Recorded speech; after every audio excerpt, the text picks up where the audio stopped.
السلام علیکم ورحمۃ اللہ وبرکاتہ. زه ابو سعد شیخ ضیاء الدین سے په مکتبه کې ناست یم. دلته راغلی ملاقات دې سره کومه. نن 27 تاریخ دی د 10مې میاشتې او د جمعرات ورځ ده. زه شیخ صاحب نه یو دوه تپوسونه کوم انشاءالله. د شیخ صاحب تپوس کوو دی دغه باره کې دا خلک چې وایي که نه چې دا لکه مطلب احناف لکه دا خبره کوي چې د ښځو او د سړو په منځ کې لکه فرق دی که نه. دی اکثره وایي چې لکه سجده ښځه چې مطلب منځ کوي خپې به جوختې لګوي او په رکوع کې به صحیح رکوع لکه نه کوي که نه، مطلب صحیح به نه ښکته کوي، املا به نه نیغوي او بل سجده کې دا سنګلې به لګوي. نو دې باره کې حدیث دی چې نبي علیه السلام فرمایي چې تاسو د سپو غوندې دا سنګلې په سجدو کې مه لګوئ، بالکل داسې لکه چې نښې غوندې نه وي داسې د هغې. نو دې باره کې دې سره څه دلیل دی؟ د احنافو سره دا دلیل څه دلیل پیش کوي؟ تاسو لږ دې دغه وکړئ دې باره کې. اعوذ بالله من الشیطان الرجیم. بسم الله الرحمن الرحیم. اصلي کې بدی کې خبره بل نه ده، دلیل دوی سره صرف تقلید دی، په دې کې بل څه خبر نشته. ځکه دوی مذهب کې کوم یو خبره کوم جزئیات وي نو بس هماغې نه تاریږي راتاریږي، دلیل په دې خبره باندې بالکل نشته دی. د رسول الله صلی الله علیه وسلم عمومي قاعده ده. رسول الله صلی الله علیه وسلم فرمایي امرت ان اسجد على 7 اعظم، ما ته امر کړی شوی دی چې زه سجده په 7 هډوکو باندې على الجبهه واليدين والركبتين واطراف القدمين. چې نبی علیہ السلام فرمایي د 7 اندامونه مراد تندی دی، تندي سره پوزه خپله شامله ده، تندی او پوزه دواړه به لګول شي لکه رسول الله صلی الله علیه وسلم به دا په سجده کې لګول. دارنګې یدین دي او رکبتین دا زنګنونو سرونه او دارنګې قدمین دي. ولا نکفت الثياب والشعر، هم دارنګې موږ د په سجده کې کومه جامه یا ویښتان غورځېږي په ځمکه موږ به هغه هم نه راټولو، بس هغې سره به موږ سجدې ته ځو. دا متفقون علیه حدیث دی د صحیح بخاري او د صحیح مسلم.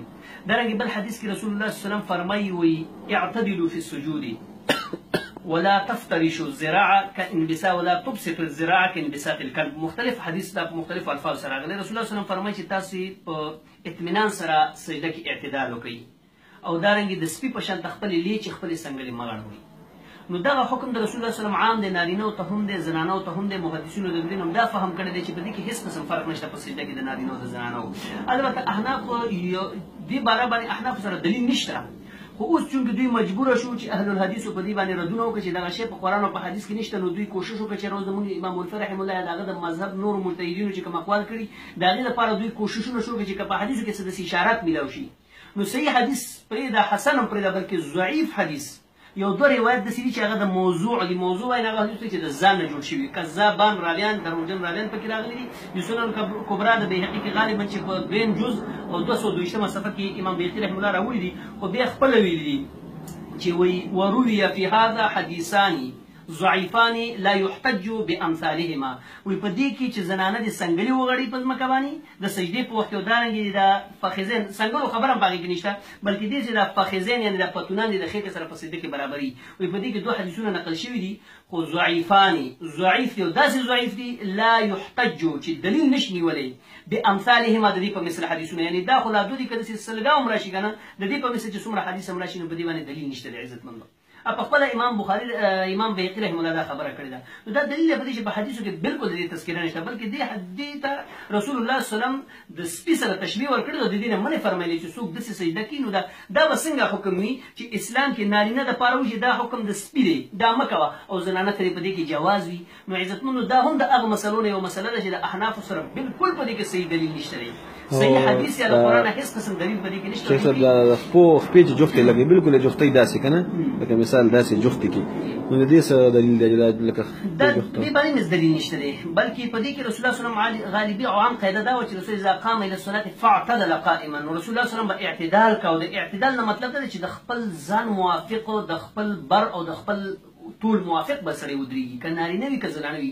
په دې کې دا فرق په شریعت کې نشته. لکه د فقه کې دا خبرې چې 4 ګوتې به دومره فرق کړي، د خدو خپو منځ کې به 4 خوړې ګوتې په مقدار باندې ودرېږي، دې نه به زیاتې خپې نه کولاوي، بلکې دا خبره غلطه ده هېڅ قسم. بلکې د حدیثو کې موږ ته دا ښودل شوي دي چې رسول الله صلی الله علیه وسلم به دا فرمایل چې تاسو سووا صفوفکم، تاسو صفونه برابر کړئ. نو په دې حدیث باندې عمل صحابو داسې کوو چې خپه به د خپې سره لګوله، اوږه به د اوږې سره لګوله، ګیټۍ او قدم به د قدم سره صحابي لګو. دا په خپله باندې چې د خپلو اوږو په مقدار باندې سړی کله ودرېږي نو په صف کې دغه شان برابروالی راځي.